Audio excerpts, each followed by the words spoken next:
Hello, good morning student. Good morning. হ্যাঁ Tanmay, good morning.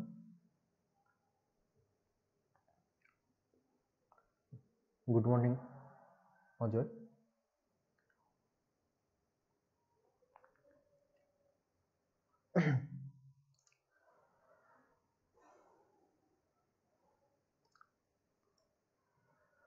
Good morning. আজকে আমি আমার যে সেশন ছিল সেই সেশনটা স্টার্ট করছি। যে গত ক্লাসে আমরা যেমন কি আছে যে হ্যাকশো ব্লেডের টাইপস বা সেই রিগার্ডিং তোমাদের যত ইনফরমেশন ছিল সেই ইনফরমেশনগুলো আমি প্রোভাইড করেছি, ঠিক আছে।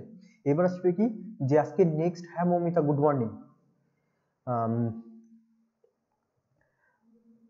নেক্সট ইসে আসবে কি যে তোমাদের যেই আমরা অলরেডি তোমাদের ব্লেডের যেই আমরা কি করলাম যে types of blade, types of hacksaw frame এগুলো আলোচনা করলাম। এবার কি আছে যে আমাদের দেখো যে হ্যাকশো ব্লেডের যে সেটিং হয় সেই সেটিং অনুযায়ী আমাদের কি থাকে যে প্রপারলি টিথ গুলো সেটিং কিভাবে থাকবে, ঠিক আছে। টিথের যে প্রোফাইল কি, পিচ কি, ঠিক আছে, কোন টাইপসের সেট হয়, তার সেই রিলেটেড আমাদের স্পেসিফিকেশন কি আছে সেই নিয়ে আমরা আজকে আলোচনা করব, ঠিক আছে। Good morning Sarajit. দেখো তোমরা এখানে একটা কি বোর্ডে তোমরা দেখতেই পাচ্ছ যে কি অলরেডি আমরা একটা ইয়ে করেছি, হেডিং করেছি কি teeth profile and pitch of the blade, ঠিক আছে, আজকে যে টপিকসটা। এবার দেখো কি আছে যে তারপরে আমি একটা কোশ্চেন করেছি, what is the pitch of the hacksaw blade. Hacksaw ব্লেডের পিচ বলতে কি বোঝানো হয়, ঠিক আছে। হ্যাকশো ব্লেডের পিচ বলতে কি, দেখো এখানে বলা হচ্ছে কি the distance between adjacent teeth is known as the pitch of the blade, ঠিক আছে। আমি কি লিখলাম, the distance between adjacent teeth is known as the pitch of the blade. তোমরা এখানটা দেখো, যদি ধরো কি আছে যে তোমরা এই ডায়াগ্রামটা দেখো, এই ডায়াগ্রামে কি আছে যে একটা পাইপ কি করছে, একটা হ্যাকশো দিয়ে কাটিং হচ্ছে। সে কাটিং হওয়ার পরে কি দেখো কি এখানটা অ্যারো দিয়ে দেখানো হচ্ছে কি হ্যাকশো ব্লেড। এবার দেখছি কি যে একটা হ্যাকশো ব্লেড দেখো একটা পার্টিকুলার একটা ছোট্ট একটা অংশ আমাদেরকে এখানে জুমিং করা হচ্ছে নিচে দিকে। সেইখানটা আমরা দেখছি কি যে, হ্যাঁ শঙ্কর গুড মর্নিং। সেখানে আমরা দেখো দেখতে পাচ্ছি কি পরপর দেখো কি আছে যে পরপর টিথ গুলো কি আছে সেটিং করা আছে, কি আছে আমার এই টিথ গুলো সেটিং করা আছে। এই টিথ গুলো সেটিং দেখো বলছে কি যে এই পয়েন্ট আসবে এবার, the distance between adjacent teeth is known as the pitch of the blade। তার মানে কি আমার এই যে ব্লেডে আছে কি, এই ব্লেডে ধরো কি আছে আমি মানছি কি যে একটা ব্লেডে আমার 200টা টিথ থাকে, বা আমি ধরলাম আবার 100 ব্লেডে 100টা টিথ আছে, ঠিক আছে। এবার তার এইভাবে আমি যদি গুনতে যাই, এটা 1 2 3 4 এরকম করে করে এখানটা কি যে 98 99 100 এইভাবে আসবে। তো এখান থেকে তো স্টার্ট হচ্ছে 1 2 3 4 করে, এইখানটা গিয়ে শেষ হচ্ছে 100 এ, তাই তো। এবার তার একটা মাঝামাঝি পোর্শনে কি করছে যে এই পোর্শনটা জুম করছে, জুম করে আমরা দেখতে পাচ্ছি এখানটা কি ছোট ছোট টিথ কাটিং করা আছে। এবার বলছে কি এই দেখো এই যে টিথ, এই টিথ আর এই টিথ, এই পাশাপাশি যে দুটো টিথ আছে এই দুটো টিথকে বলা হচ্ছে কি অ্যাডজাসেন্ট টিথ, ঠিক আছে। এই অ্যাডজাসেন্ট টিথের যে ডিসটেন্স থাকে সেই ডিসটেন্সটাকে বলা হচ্ছে কি pitch of the blade. Clear তোমাদের কাছে? কি বললাম যে অ্যাডজাসেন্ট যে টিথ আছে এই টিথের যে ডিসটেন্স, মানে কি পাশাপাশি দুটো টিথ, এই টিথের যে ডিসটেন্স, এই ডিসটেন্সটাকে আমরা বলছি কি যে পিচ অফ দ্য ব্লেড। তোমরা এখানটা দেখে নাও যে আমি এটা কি করলাম, একটা বড় ডায়াগ্রাম করেছি, একটা পিচের দেখো একটা অংশ দেখাচ্ছি যে ধরো এই যে এই টিথটা আছে, এই টিথটা আমার 50 নাম্বার আর এটা 51, বা এটা ধরছি 51, এটা 52। যদি নাম্বারিং, আমি যেই নাম্বারিং তোমাদের বললাম কি একদম স্টার্ট হচ্ছে 1 2 3 4 করে, যে পরপর আসে 1 2 3 4 5 6 এরকম করে করে 100 পর্যন্ত আসলো। এবার সেই অনুযায়ী আমরা দেখাচ্ছি কি এইখানটা যে পরপর যে দুটো টিথ আছে, ঠিক আছে, এই একটা আমি নাম্বারিং করছি যে এটা কি আমাদের 49 নম্বর টিথ, এটা 50 নম্বর টিথ, বা আমি এটা ধরছি 50 নম্বর টিথ, বা এটা 51 নম্বর টিথ, ঠিক আছে। এই দুটো টিথের যে দেখো যে কাটিং পয়েন্ট, এই কাটিং পয়েন্টের যে ডিসটেন্স, ঠিক আছে, এই যে ডিসটেন্স, এই ডিসটেন্সটাকে বলা হচ্ছে দেখো কি পিচ অফ দ্য ব্লেড। কি বলা হচ্ছে পিচ। ক্লিয়ার? আর দেখো আমি বড় হাতের ক্যাপিটাল পি দ্বারা ডিনোট করেছি কি যে আমার এই পিচ। তোমাদের কাছে বলো ক্লিয়ার? কারো বুঝতে অসুবিধা আছে? যদি বুঝতে অসুবিধা থাকে কমেন্ট বক্সে কমেন্ট করে জানাও, আমি বুঝিয়ে দিচ্ছি। এইবার আসো কি যে আমরা নেক্সট দেখো কি আছে যে নেক্সট এই ডায়াগ্রাম হিসাবে কিছু দেখি এখানটা কি আছে দেখো যে আমার এই যে পয়েন্ট এই পয়েন্ট থেকে কি করছে যে দেখো এই টিথটা কি করছে একটা সার্টেন অ্যাঙ্গেলে ক্রিয়েট মানে কার্ভ হয়ে কি হচ্ছে বেরিয়ে যাচ্ছে একটা অ্যাঙ্গেলে মানে কি এই যে আমার জব আছে এটা ধরো একটা জব সারফেস এই জবের সারফেসের সঙ্গে কি এইখানটা একটা কি করছে এটা একটা অ্যাঙ্গেল ক্রিয়েট করছে ঠিক আছে এই যে অ্যাঙ্গেল ক্রিয়েট করছে এই অ্যাঙ্গেলটাকে বলা হচ্ছে কি আমাকে দেখো এইখানটা আমরা অ্যালফাবেট দ্বারা মানে কি এটা গ্রিক ওয়ার্ড অ্যালফা দ্বারা আমরা কি এটাকে ডিনোট করছি এইখান থেকে যে এই যে অ্যাঙ্গেল এই অ্যাঙ্গেলটাকে বলা হচ্ছে কি ক্লিয়ারেন্স অ্যাঙ্গেল বোঝা গেছে মানে দেখো কি থাকে যে টিথটা এখানটা কাটিং করছে আর এটা কি আর এই টোটালটা হচ্ছে কি মেটালিক পার্ট ঠিক আছে হ্যাঁ প্রীতম গুড মর্নিং দেখো এই যে টোটাল যে এই যে মেটালিক যে পার্ট এই মেটালিক পার্টটা কি এই পার্ট আর এই পার্টের সঙ্গে কি করছে যে আমার একটা কি একটা ফাঁকা অংশ এখানটা ক্রিয়েট হচ্ছে এই জবের সঙ্গে এই যে অ্যাঙ্গেলটা ক্রিয়েট হচ্ছে এই অ্যাঙ্গেলটাকে আমরা গ্রিক ওয়ার্ড অ্যালফা দ্বারা ডিনোট করছি এই অ্যালফাটাকে বলা হচ্ছে কি clearance angle of the hacksaw blade কি বলা হচ্ছে clearance angle of the hacksaw blade ঠিক আছে এইবার দেখো কি আছে যে আমি বললাম কি আর এই দেখো এই একটা হচ্ছে অ্যাঙ্গেল আছে মানে এই একটা হচ্ছে আমাদের এটা কাটিং পয়েন্ট বা কাটিং এজ ঠিক আছে এইটা কাটিং পয়েন্ট আর এটা হচ্ছে কাটিং এজ এই কাটিং এজ এবং কি থাকে এই ক্লিয়ারেন্স অ্যাঙ্গেল এবং কাটিং এজের মাঝখানটা এই যে মেটালিক যে পার্টটা আছে ঠিক আছে এই যে পার্টটা আছে ঠিক আছে এটাকে বলছে কি কাটিং অ্যাঙ্গেল এটাকে বলা হচ্ছে কি দেখো এটাকে বিটা দ্বারা প্রকাশ করা হচ্ছে এই যে অ্যাঙ্গেলটা ক্রিয়েট হচ্ছে এই অ্যাঙ্গেলটাকে বলা হচ্ছে কি বিটা গ্রিক ওয়ার্ড বিটা দ্বারা প্রকাশ করা হচ্ছে এই অ্যাঙ্গেলটাকে বলা হচ্ছে কি আমাদের কাটিং অ্যাঙ্গেল ক্লিয়ার এটাকে বলা হচ্ছে কি cutting angle of the hacksaw blade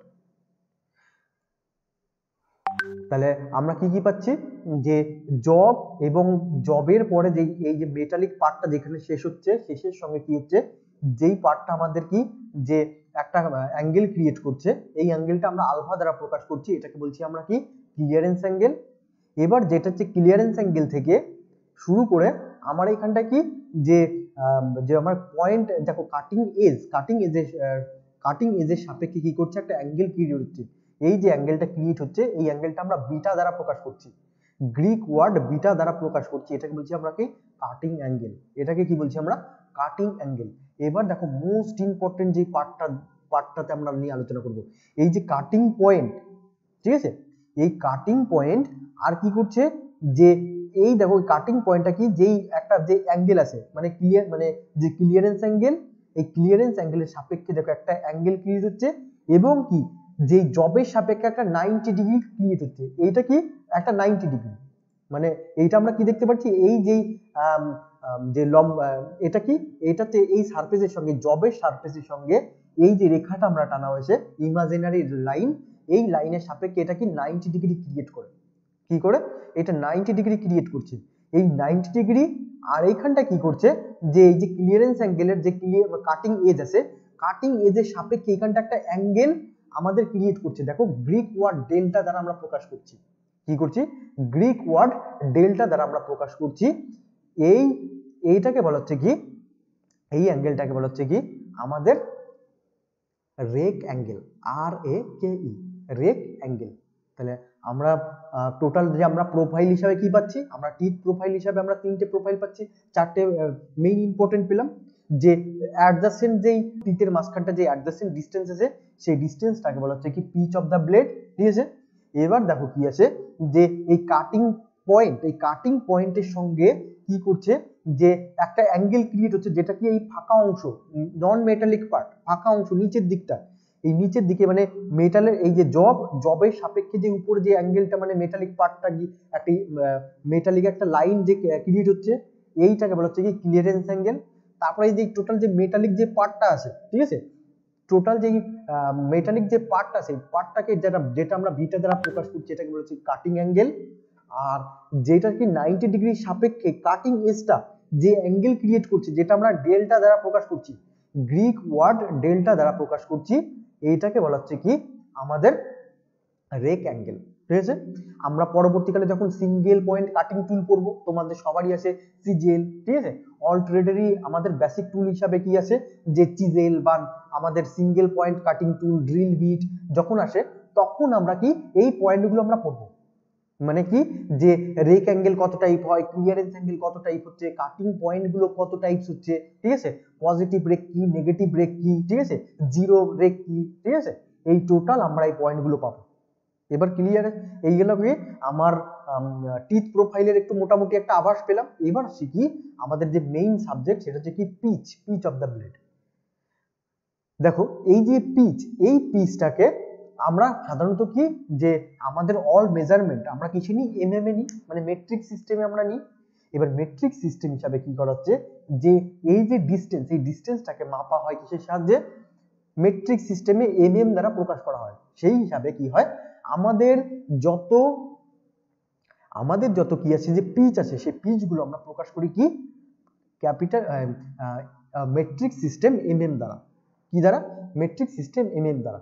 মানে কি, এইখান থেকে এর যে ডিস্টেন্স, দেখো এই পয়েন্ট থেকে এইটাকে আমি এ পয়েন্ট ধরছি, এটাকে বি পয়েন্ট ধরছি, এ পয়েন্ট থেকে বি পয়েন্টের ডিস্টেন্স ধরো 1 mm, কোনোটা 2 mm, 1 mm, 1.8 mm, 1.6 mm, এরকম 0.8 mm, এরকম ভ্যারিয়াস টাইপসের হয়, ঠিক আছে। এই যে এমএম, যে বিভিন্ন যে আমার কতটা ডিস্টেন্স আছে, দুটো টিতের মাঝখানটা আমার যে ডিস্টেন্স আছে, সেই ডিস্টেন্স অনুসারে কি করা হয়, যে আমরা পিচকে তিনটে মানে ফার্দার তিনটে ভাগে আমরা ক্লাসিফিকেশন করতে পারি, বা তিনটে ভাগে আমরা ভাগ করতে পারি। সেই তিনটে টাইপ হলো কি, একটা হচ্ছে কোরাস, ঠিক আছে, একটা মিডিয়াম, একটা ফাইন।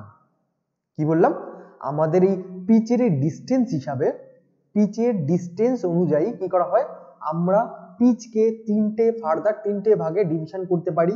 কি কি, একটা হচ্ছে কোরাস, একটা মিডিয়াম, একটা ফাইন। বলো এই পর্যন্ত তোমাদের ক্লিয়ার? তোমাদের এই পর্যন্ত বুঝতে কারো অসুবিধা আছে? যদি তোমাদের বুঝতে অসুবিধা হয় তাহলে কমেন্ট করে বলো, আমি বোঝানোর চেষ্টা করছি।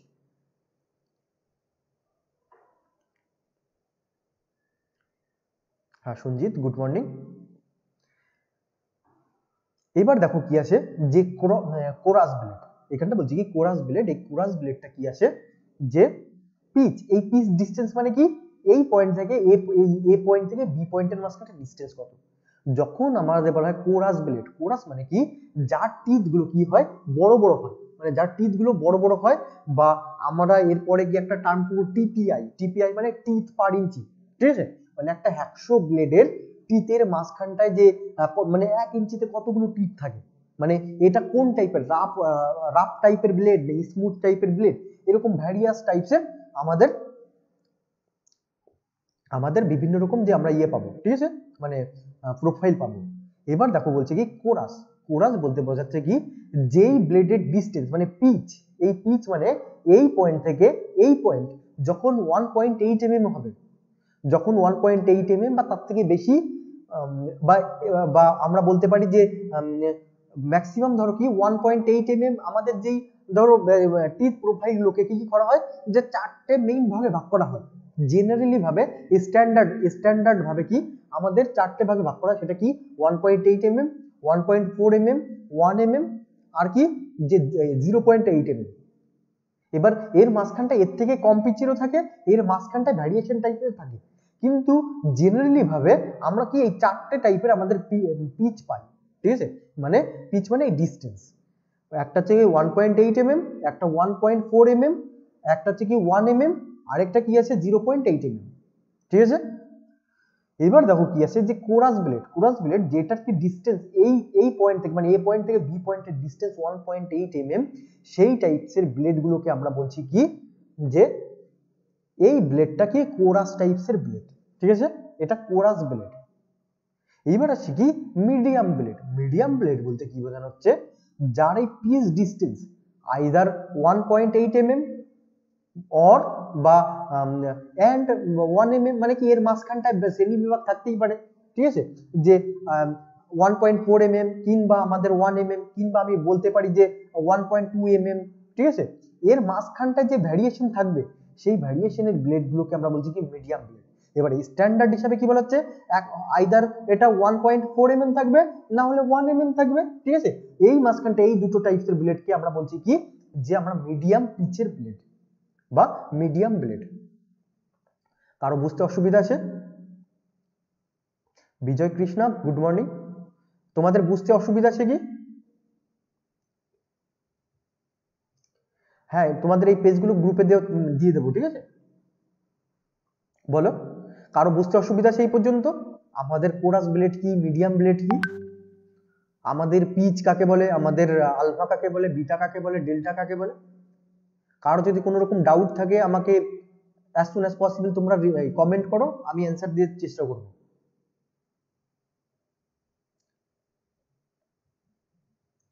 এইবার আসি কি, আমরা নেক্সট পোর্শনের দিকে যাচ্ছি কি, ফাইন ব্লেড, ঠিক আছে। ফাইন ব্লেড কাকে বলছি, যার পিচ ডিস্টেন্স 0.8 mm। কি বলা হচ্ছে, যার পিচ ডিস্টেন্স আমাদের কি বললাম, যে 0.8 mm, সেটাকে আমরা বলছি কি, যে ফাইন কোয়ালিটির ব্লেড বা ফাইন ব্লেড, ঠিক আছে। তাহলে এই টার্মটা তোমরা মনে রাখবে।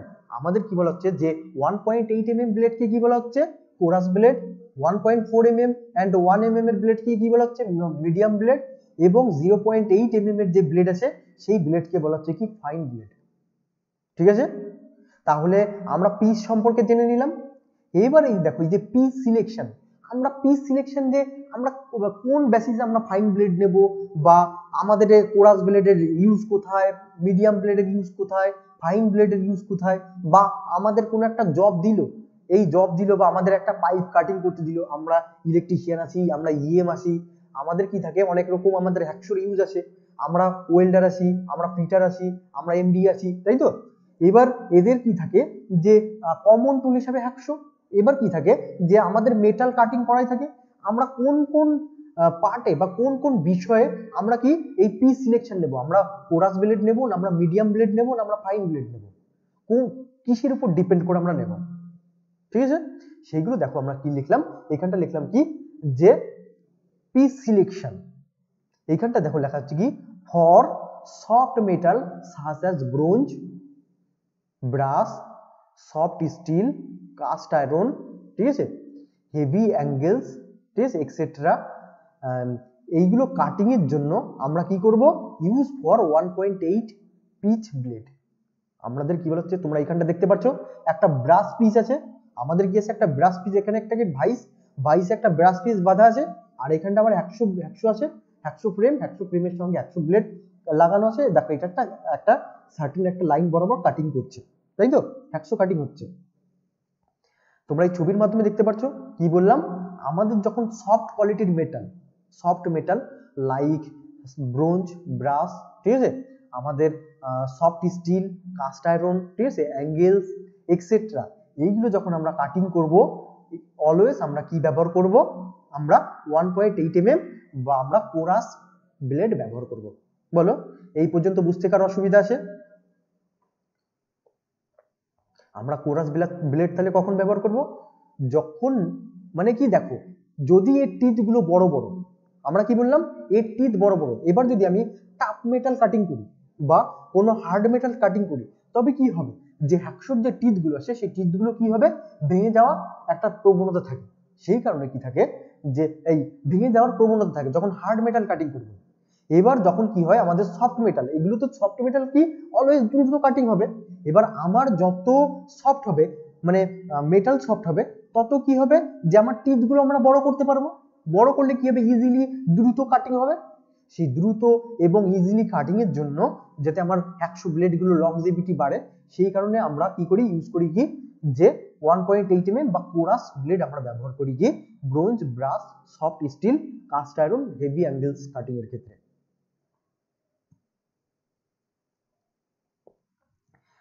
ঠিক আছে, বলো কারো কোনো মানে কোশ্চেন আছে কি?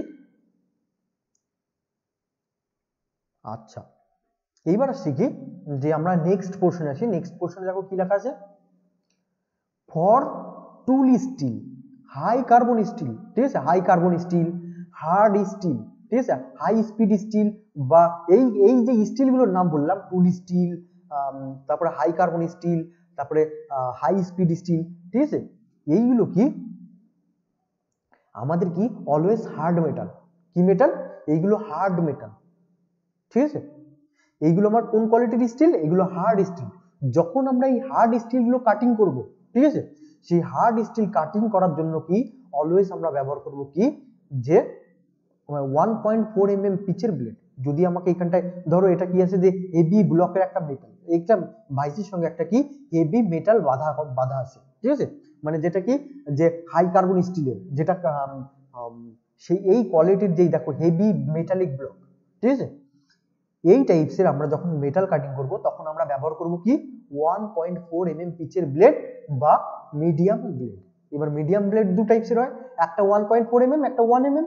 তাহলে আমরা তাহলে যদি তোমাদের বলা হয়, যখন আমরা ধরো তোমাদের কাছে দেওয়া হলো একটা অ্যাঙ্গেল কাটতে দিল, সেই অ্যাঙ্গেলটা কি হলো, বা তোমরা ধরো একটা বেসমেন্ট রেডি করবে, ঠিক আছে, বা ধরো একটা ম্যানিপুলেটর রেডি করবে, সেই ক্ষেত্রে কি হয়, যখন আমরা তখন অলওয়েজ কি হয়, যে অনেক লোড পড়বে এর উপর, সেই অনেক লোড পড়ার কারণে কি হয়, যে তার লংজিভিটি বাড়ানোর জন্য কি আমরা ব্যবহার করি হাই স্পিড, মানে হার্ড স্টিল ব্যবহার করি, হাই কার্বন স্টিল, ঠিক আছে, টুল স্টিল, এগুলো ব্যবহার করি।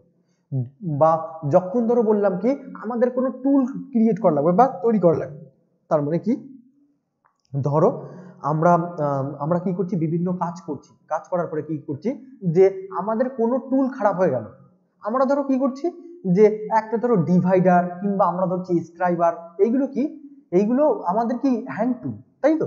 এবার আমরা ব্যবহার করতে করতে এগুলো কি হয়, আমাদের অনেক সময় খারাপ হয়ে যায়, তাই তো। এবার তোমাকে কি হলো, একটা মেটাল পিস দিয়ে দিল, যে হ্যাঁ আমি তোমাকে একটা হাই কার্বন স্টিলের একটা পিস দিলাম, পিস দিয়ে বললাম যে কি, যে যে হ্যাঁ তোমরা এইটাতে ইয়েটা করে নিও, ঠিক আছে। ধরো এখানটা আছে অনুপ, অনুপ তরফদার আছে, সেই অনুপ তরফদারকে বললাম, হ্যাঁ অনুপ তরফদার তুমি কি করো, যে এইটাকে লেদ মেশিনে নিয়ে গিয়ে টার্নিং করে তুমি কি করো, এটাকে এই হাই স্পিড মানে হাই কার্বন স্টিলটাকে তুমি একটা ইয়ে তুমি একটা স্ক্রাইবার বানিয়ে নিয়ে আসো, ঠিক আছে। এবার দেখো সেই কারণে কি হলো, আমি তো ওকে দেবো এত বড় একটা পিস, কিন্তু আমার দেখো একটা নির্দিষ্ট লেন্থ থাকে, যে না আমার 8 ইঞ্চি হবে বা আমার 6 ইঞ্চি হবে। এবার আমি দিলাম কি ওকে 10 ইঞ্চির একটা পিস, তাহলে কি ওকে 4 ইঞ্চি কাটিং করে রাখতে হবে, মানে কি ওকে 6 ইঞ্চি বা 8 ইঞ্চি নিতে হবে, সেই হিসাবে কাটিং করবে। সেই কাটিং করার জন্য ও কোন টাইপসের ব্লেড ব্যবহার করবে, মিডিয়াম ব্লেড ব্যবহার করবে। সেই মিডিয়াম ব্লেডটা কি 1.4 mm পিচের ব্লেড। কি বললাম, 1.4 mm পিচের ব্লেড। ক্লিয়ার? মনে রাখো যে tool steel, high carbon steel, high speed steel cutting এর ক্ষেত্রে আমরা ব্যবহার করব মিডিয়াম ব্লেড বা 1.4 mm পিচের ব্লেড। তোমাদের এইগুলো দিয়ে দেয়, যে আমরা হাই স্পিড কাটিং, তোমাদের এরকম কোশ্চেন দিয়ে দেয় যে আমরা হাই স্পিড স্টিল কাটিং করার জন্য কোন টুল ব্যবহার করব। অপশন এ তে দিয়ে দিল কি যে 1.4 mm, অপশন বি তে দিল কি 0.8 mm, অপশন সি তে দিল কি 1 mm, অপশন ডি তে দিল 1.4 mm। তাহলে অ্যানসারটা কি দাঁড়াবে, কোন অপশনটা মারবে তোমরা? তোমরা অলওয়েজ মারবে কি 1.4 mm বা অপশন ডি, তাই তো। এইবার আসি কি যে তারপরের পার্টটা দেখো কি বলা আছে, ফর অ্যাঙ্গেল মানে for angle iron brush tube, ঠিক আছে। আমরা দেখতে পাচ্ছি যে brush tube, copper tube, iron pipe, আমরা কি একটা চৌকো একটা আয়রন পাইপ দেখতে পাচ্ছি এখানটা, তাই তো। এই চৌকো আয়রন পাইপ কাটিং এর ক্ষেত্রে আমরা বা আমাদের যে অ্যাঙ্গেল বা এই যে মেটালগুলো আছে ব্রাশ টিউব, কপার, ঠিক আছে, এইগুলো কাটিং এর ক্ষেত্রে আমরা ব্যবহার করব কি অলওয়েজ 1 mm পিচের ব্লেড। তোমাকে এইখানটা একটা এই যে মিডিয়াম ব্লেড, তোমাদের এইখানটা একটা যে কোশ্চেনটা দেয় কপার, কপার তো সফট মেটাল, ঠিক আছে, কপার তো সফট মেটাল। এইখানটা দেখো কি আছে, আমরা যখন 1.8 mm এ কাটছি, এই ক্ষেত্রে দেখো অলওয়েজ আছে কি brass, bronze, brass, soft steel, cast iron, heavy angle. কিন্তু এইখানটা কি এমন একটা মেটাল যেটা হচ্ছে কি কপার, যেটা কি সফট, কিন্তু কি যেটা কাটিং করতে আমরা 1.8 mm এর ব্লেড ব্যবহার করি না, ঠিক আছে। আমরা ব্যবহার করি কি 1 mm এর ব্লেড, 1 mm পিচের ব্লেড ব্যবহার করি কি আমরা কপার কাটিং এর জন্য। এইটা অলওয়েজ মনে রাখবে যে কি আমরা কপার কাটিং এর জন্য আমরা 1 mm এর ব্লেড ব্যবহার করি। যারা ফিটার আছো, যারা মেকানিক্যাল ট্রেড আছো, তাদের এই কোশ্চেনটা তোমরা পাবেই, ঠিক আছে? তারা এই কোশ্চেনটা মানে পেয়েই যাবে কোনো না একটা কোনো এই পরীক্ষায়, ঠিক আছে? তোমাদের বলো চাকরির পরীক্ষায় বলো, তোমাদের কলেজের যে আমাদের যে এক্সটার্নাল বা ইন্টারনাল আমাদের যে পরীক্ষাগুলো হয় সেই এই কোশ্চেনটা তোমাদের দেয়, ঠিক আছে? আর এটা অনেকে কনফিউজ হয়ে যায়, কনফিউজ হয়ে অনেকে 1.8 mm মারে আর তারা ভুল করে আসে, ঠিক আছে? বলো এই পর্যন্ত কারো এই পর্যন্ত সবার ক্লিয়ার তো?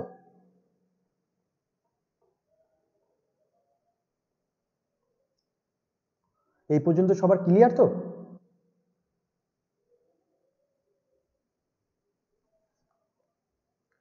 আচ্ছা, এইবার শিখি। দেখো লাস্ট যে পার্টটা আছে সেটা বলছে কি যে যেটা বলছে কি ফাইন ব্লেডটা আমরা কোথায় ব্যবহার করি, ঠিক আছে? এই ফাইন ব্লেডটা হচ্ছে আমরা ব্যবহার করি কি বলছে for conduct and the other thin tube.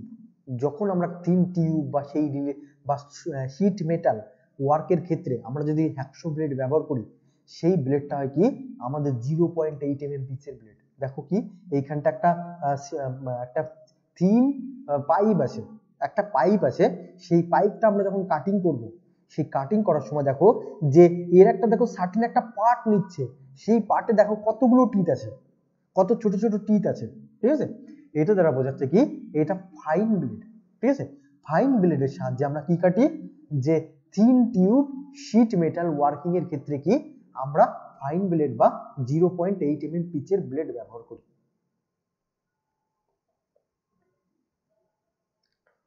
তাহলে কি আমরা একবার প্রথমে তো একবার দেখে নিই যে আমরা কি বললাম যে টিথ প্রোফাইল হিসেবে পাচ্ছি কি যে পিচ পাচ্ছি, পিচ হচ্ছে সেন্টার ডিসটেন্স, ঠিক আছে? Centre distance of adjacent teeth. তারপরে দেখো কি বলছে যে আমরা এই ডেল্টা দ্বারা প্রকাশ করাচ্ছে যেটা, এটাকে বলছি আমরা রেক অ্যাঙ্গেল, ঠিক আছে? আমরা এই বিটা দ্বারা যেটা আছে সেটাকে আমরা বলছি কি কাটিং অ্যাঙ্গেল। আমরা আলফা দ্বারা যেটাকে বোঝাচ্ছি সেটাকে বলছি কি যে আমাদের ক্লিয়ারেন্স অ্যাঙ্গেল। তারপরে আমরা পিচ, এই যে পিচ যেটা দেখছি এই পিচকে আমরা মেট্রিক পদ্ধতিতে মেজার করি, ঠিক আছে, mm এ। এবার দেখো বলছে কি যে একে পিচকে ক্লাসিফিকেশন করা তিনটে ভাগে, তিনটে ভাগ কি কি, একটা হচ্ছে কোরাস, ঠিক আছে, একটা মিডিয়াম, একটা ফাইন। এবার কোরাস ব্লেড কাকে বলছি, কোরাস ব্লেড যেই ব্লেডে কি 1.8 mm এর পিচ ব্যবহার করি তাকে আমরা বলছি কোরাস ব্লেড। মিডিয়াম ব্লেড কোনটা, যেটা হচ্ছে 1.4 mm বা 1 mm এর যে ব্লেড আছে তাকে আমরা বলছি মিডিয়াম ব্লেড। আর দেখো ফাইন ব্লেড, ফাইন ব্লেড হচ্ছে 0.8 mm এর যে পিচ আছে সেই ব্লেডকে আমরা বলছি কি ফাইন ব্লেড, ঠিক আছে? এইবার বলছি কি যে আমরা যে কোরাস ব্লেড কোথায় ব্যবহার করি, আমরা ব্রাশ, ব্রোঞ্জ, ঠিক আছে, তারপরে সফট স্টিল, কাস্ট আয়রন, ঠিক আছে, এইগুলোর ক্ষেত্রে আমরা কি ব্যবহার করি 1.8 mm এর ব্লেড বা কোরাস ব্লেড। তারপরে কি আমরা 1.4 mm ব্যবহার করি কোথায়, যে high carbon steel, high speed steel, tough steel, ঠিক আছে, টুল স্টিল, এইগুলোর ক্ষেত্রে আমরা ব্যবহার করি কি যে আমরা তোমাদের তোমাদের মিডিয়াম ব্লেড বা 1.4 mm পিচের ব্লেড। তারপরে দেখো কি আসে যে আমাদের কি যে মানে অ্যাঙ্গেল, সফট অ্যাঙ্গেল, যেগুলো আগে একটা কি ছিল হার্ড অ্যাঙ্গেল, এবারটা কি আছে সফট অ্যাঙ্গেল, ব্রাশ টিউব, ঠিক আছে, কপার, তারপর আয়রন পাইপ, এইগুলোর ক্ষেত্রে আমরা ব্যবহার করি কি 1 mm এর ব্লেড। এইখানটা মনে রাখবে কি যে কপার, ঠিক আছে, এই কপারটা কি, এই কপারটা হচ্ছে এমন একটা তোমাদের টুল, এমন একটা মেটাল যেটা কি সফট কিন্তু কি আমরা কাটি কি 1 mm এর ব্লেডে। তারপরে শিখি যখন আমরা শীট মেটাল ওয়ার্ক করব বা থিন টিউব কাটিং করব সেই ক্ষেত্রে কি আমরা কোন টাইপসের আমরা ব্লেড ব্যবহার করব, সেটা হচ্ছে কি আমরা 0.8 mm পিচের ব্লেড। বলো এই পর্যন্ত কারো কোনো অসুবিধা নেই তো?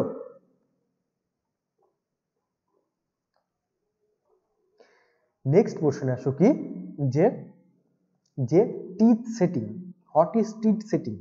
আমরা দেখব কি যে আমরা যে ব্লেড গুলো দেখি, তোমরা হ্যাকশো ব্লেড নিশ্চয়ই দেখেছো সবাই, হ্যাকশো ব্লেড বা যে কোনো করাত বা শ তোমরা যদি দেখো তাহলে দেখবে কি সেগুলো স্ট্রেট থাকে না। মানে কি আমি এখানটা স্ট্রেট দেখছি, এটা প্লেন স্ট্রেট না, কি থাকে টিথ গুলো কোনোটা এই পাশে দেখো, এটা ধরো একটা ব্লেড, সেই ব্লেডকে আমরা টিথ বরাবর আমরা সামনে সামনে এই লম্বা লম্বা বরাবর আমরা দেখছি। এই লম্বালম্বি বরাবর দেখতে গেলে আমরা কি দেখবো যে কোনোটিতে এই পাশে, কোনোটিতে ওই পাশে, কোনোটিতে এই পাশে ওই পাশে এইরকম করা থাকে। মানে কি যে এইটা ধরো স্ট্রেট যাচ্ছে, এটা ধরো ব্লেডের এইটা যদি তীর ধরি এটা কোনোটা এইদিকে যাবে, কোনোটা এইদিকে যাবে, ঠিক আছে, এইটাকে বলা হচ্ছে কি সেটিং অফ দা ব্লেড। কি বলা হচ্ছে? Setting of the teeth of the blade, setting of the teeth of the blade, ব্লেডের টিথ সেটিং। তাহলে আমরা থিওরিটা দেখে নিই। To prevent the saw blade, ঠিক আছে, ব্লেড বেন্ডিং হোয়েন, ঠিক আছে, penetrating into a material and to allow free movement of the blade, the cut is to be the broader than the thickness of the saw blade। আমাদের কি মনে হচ্ছে যখন আমরা ব্লেড দেখবো, যে ব্লেড যখন আমরা মেটাল দিয়ে যখন কাটিং করবো বা পেনিট্রেটিং করবো মেটালের উপরে, তখন দেখবো কি যে আমাদের ব্লেড পোর্শনটা কি থাকে তুলনামূলক আমাদের যেই উপরে যে বডি আছে, আমরা তোমাদের আগেই দেখিয়েছিলাম যে ব্লেডের কি কি পার্ট, যে বডি বা ফেস তাকে বলছে, ঠিক আছে, যে বডি, সেই বডি বরাবর যে টিথ যে এজ আছে, টিথ এজটা কি থাকে বেশি ছড়ানো থাকে। কেন বেশি ছড়ানো থাকে? কারণ কি থাকে একটু ব্রডার থাকে। কেন?